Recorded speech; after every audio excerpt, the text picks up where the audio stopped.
Well, howdy there, Internet people. It's Bo again. So today we're going to talk about terrorism. What is it? Seriously, right now, write your definition in the comments section. You probably don't know. We've been at war with terror for a decade and a half. Don't know. It's been too propagandized, too emotionalized. People don't know what it is anymore. You can go with the old Webster's Dictionary definition. Rule by terror, rule by violence. It's not modern, doesn't make sense. Attacks on innocence. Well, that's just war. It happens.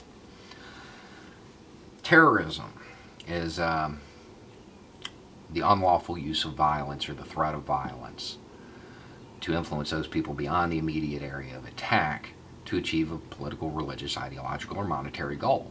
That's what terrorism is. That's the best definition. And it's a mouthful, but each clause is important. Unlawful. Terrorism is the purview of the non-state actor. Governments don't commit acts of terrorism. They war crimes, genocide, ethnic cleansing, oppression, tyranny. Yeah, all of those things they commit, but it's not terrorism. It's not terrorism. Terrorism is the purview of the non-state actor. If you really start to research into this, you will find something called state-directed terrorism that exists. That is where a militarily weak state uses a terrorist group to achieve its goals. Okay, so to violence or the threat of violence, you don't actually have to commit a crime or commit an act of violence to employ terrorism. Mailing white powder to somebody, mailing flour to somebody can be just as devastating because of the belief of what it is. It doesn't have to be actual violence. Then, to influence those people beyond the immediate area of attack, that's the part that most people have a problem understanding. For Americans, it's easy. What was the difference between Pearl Harbor and the attack on the Pentagon on 9/11? One was terrorism, one wasn't. Why? Pearl Harbor was a state actor. It was Japan. Pentagon wasn't. Pearl Harbor was militarily effective. The goal was to take out the Pacific Fleet. The goal of the Pentagon attack was to send a message. Nobody thought the attack on the Pentagon was going to seriously degrade the U.S. warfighting effort. It was to send a message. And that's what it is. That's the critical part of terrorism. That's what differentiates it from most other things. To achieve a political, religious, ideological, or monetary goal. That's pretty much anything. Odds are one of your heroes was a terrorist. If you look up to the Founding Fathers, I've got some bad news for you about the stuff they did before Lexington. Terrorism is not a slur. It's a strategy. Why do people use it? What does it look like? People use it because it works. It's worked for thousands of years. It's very predictable. What does it look like? When I was a kid on a playground in the 80s, I was too old to actually play with the swings and slide and stuff like that, but too young to be going anywhere else. So me and my buddies, we hung out at this picnic table. True to form in the 80s, you know, there was no anti-bullying campaigns and parents weren't around. There was a bully on the playground, two cronies. That's what the 80s was like. It was just part of going to the playground was the bully. So there's the establishment, the bully, the two cronies. That's the homeland. Then you got the empire, which is the playground. And then you got the person they're targeting. And normally they set the example with a minority. Doesn't necessarily have to be a racial minority, just somebody that's a little bit different. In this case, the kid wore glasses. That was it. And he suffered the brunt of their bullying. Well, one day he just had enough. Now, it wasn't that he had been particularly picked on hard that day. He had just had enough. He picks up this rock and smashes the lead bully in the face. Busts his nose, blacks his eye, whole 9 yards. And like the true insurgent terrorist that he was, this kid took off and disappeared, ran. Didn't see him again for days. He's at home playing Atari, might as well be hiding in a cave in Afghanistan. What happens next? Because up until this point, everybody understands terrorism. The next phases of this are very predictable, though. The establishment Well, now they're worried. They don't want anybody else to get that idea. So they pick on everybody a little bit harder. There's a clampdown. There's a security clampdown.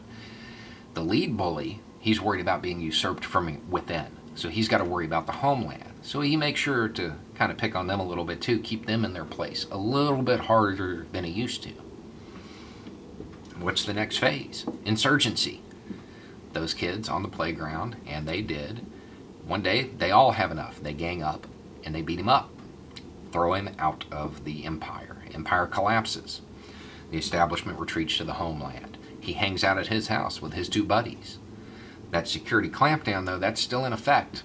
That is still in effect, and eventually they get tired of him curtailing them, curtailing their freedoms, picking on them. And they beat him up. Revolution complete. Those kids, the two cronies, they go back to the playground. Regime change. And for a while, everything's fine, and they're friendly. And then eventually they start picking on him again, because that is the cycle. That's how terrorism works, start to finish. And it is so predictable it occurs on playgrounds. So then the obvious question is, well, how do you fight terrorism? None of the ways we tried after 9/11. The most effective way militarily to do it is the use of in-person assassinations of competent leadership of terrorist groups. You leave the incompetent guys, you leave them alone, because then the organization still exists. You don't get splinter groups. Acts as a lightning rod, attracts all of the militants. But because they have poor leadership, they become combat ineffective. They can't do anything. There's a whole bunch of groups that have been neutralized in this fashion. That's what works. Drone strikes against the leadership that cause 90% collateral damage, that just creates more terrorists. That just makes people pick up arms. Invasion, stuff like this, it just fosters the insurgency. And eventually, what happens is the insurgency either wins or its grievances get addressed by the new government, and we end up sitting down and talking to them anyway. So, non-militarily, what can you do? All of this stuff only works if the audience, those beyond the immediate area of attack, can identify in some way with the terrorist. In that case, and that's what's going to have to happen anyway after the insurgency, why not just do that ahead of time? Why not start off identifying, trying to talk about their grievances? Because what you may find out is that it's very easy to resolve. Or what you may find out is that they don't really have a firm grasp on it. Maybe this is something that is beyond the control of those people that are targeting. Maybe it's just the way life is.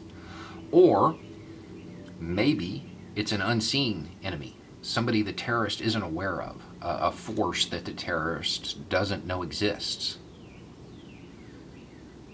And in some cases, the establishment and the terrorists may have the same opposition, that same unseen enemy.